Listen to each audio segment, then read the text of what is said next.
Hello friends, how you doing? Day 414 coming into you about 9:30 p.m. on this beautiful Wednesday night. And I just want to come in and just celebrate Martin Luther King Day. It was actually a couple days ago, so I'm a little bit late. Actually, I was planning on doing it on Monday, then it just whooshed my mind. So I'm coming in a couple days after, but I would definitely like to just come and celebrate what this amazing leader has done. And so, for those who don't know, Martin Luther King Jr. was actually an activist, and he was a minister as well. And I was just reading a little bit about his upbringing. He was in the South in Atlanta, and unfortunately, he got assassinated when he was 39 years old.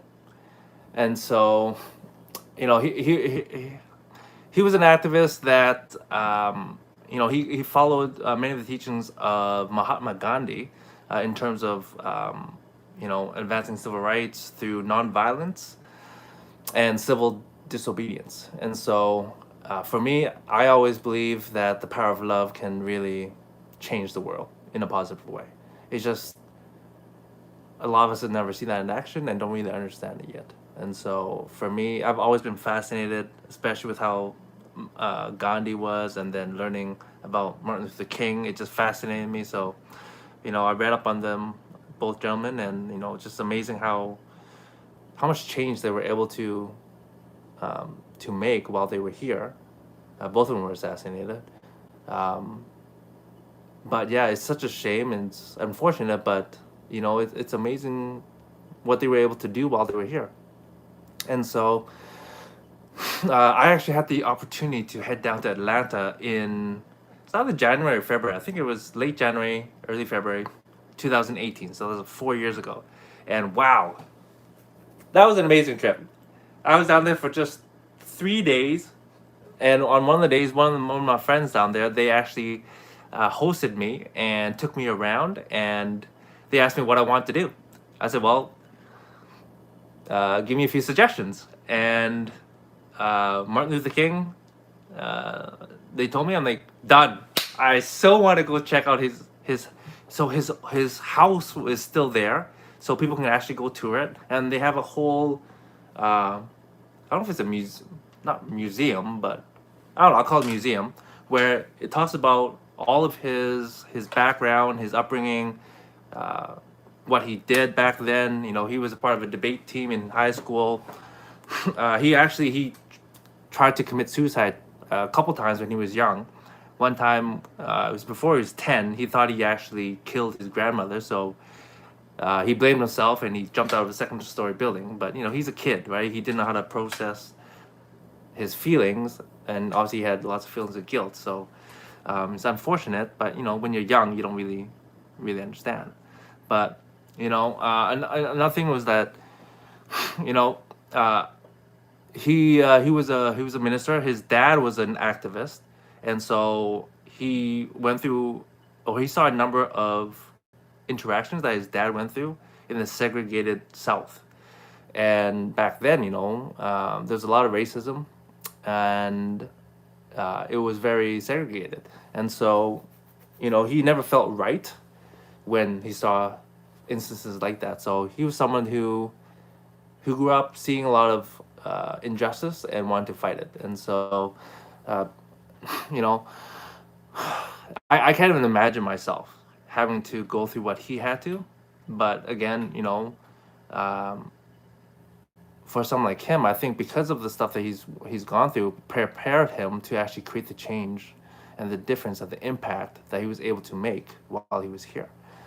And so, sometimes I think when we go through challenges in life, you know, it's very easy to take the role of a victim. So why me, right? But I always believe that whatever challenges that I go through, it's just preparing me to be a better man, preparing me to the person that I'm meant to be to create the impact that I'm meant to create. What exactly is my impact? I don't know uh, fully, but all I can do is my best every single day, and hopefully it inspires others to do their best, and hopefully create a ripple effect that will make the world a better place. And so, why was Martin Luther King, and this Martin Luther King Jr., his dad was senior, why was he a hero, if you will? It wasn't because he was like a brilliant or amazingly smart man, but he decided to say yes to basically things that benefit others, right? More than it did benefit him, right? And that's not an easy thing to do, you know? It's something that I think we all want to have, but it's a challenge to actually just live it day by day and be aligned to that and just have that character. And so, for me, that's a big deal because every day I'm trying to be a better man, a man of character, integrity. And I have to be honest, like in my 20s, in my earlier years, I wasn't, but I always strive to be. I knew I could be. I just need some growing to do. And I'm so grateful that in my early 20s, I was um, introduced to an organization of men, men with character, integrity, amazing husbands, amazing fathers, amazing leaders, amazing role models. And, because I see that example, I know that definitely it has shaped a lot of my thoughts and thought process up until now. And I think without that influence, I'd definitely be a different place than I am today. And so, you know, uh, there's so much I could share on Martin Luther King and you know his background, but you can just easily look that up on the internet. I just wanted to celebrate him and just really say thank you. Thank you for someone who fought and stood up for what he believed in every time or anytime he saw injustice, and for someone who's willing to do what's right, no matter how hard it is or whatever the situation is. And I hope that whenever I'm in certain situations, that I have the character to stand up for injustices and whatever I see that's wrong. Okay, but above all, what he really did was just live the life loving others. Really is what it does, right? When he fights injustice, why is he fighting it? Because he loves people. And he was a Christian, and he actually had a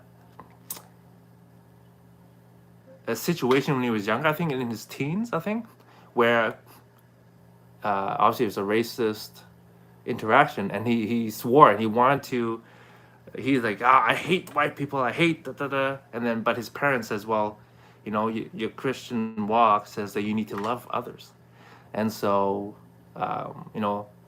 luckily that prevented him from continuing that path of hating, and it really shook him up to really think about, well, do I really want to hate people? Do I want to love people? How do I love people? How do I move forward? And I think again, just his circumstances, his experiences shaped how he grew as a person and a leader, right? His time as on the debate team prepared him to be a great orator. And so, again, that's really all I want to come in today. Just celebrate him, the impact that he's made, and I definitely look at him as someone that as a great leader, a good role model to emulate, and that's kind of all I want to share today. All right, my friends. I hope you got something from that share, and I wish you an amazing rest of the week. Okay, goodbye.